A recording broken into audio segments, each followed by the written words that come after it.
ជាភរិយាល្អហ្នឹងមិនត្រូវខ្ជិលចិត្តអូសទេ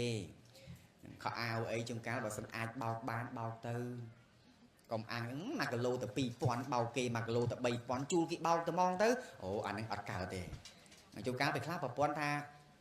ឯងអើយខ្ញុំបោកក៏បានដែរអូយទៅបោកអីទេអូនខ្ញុំខូចកញ្ចក់ជួលគេបោកទៅ2000ទៅអាហ្នឹងរួមគ្នាហិន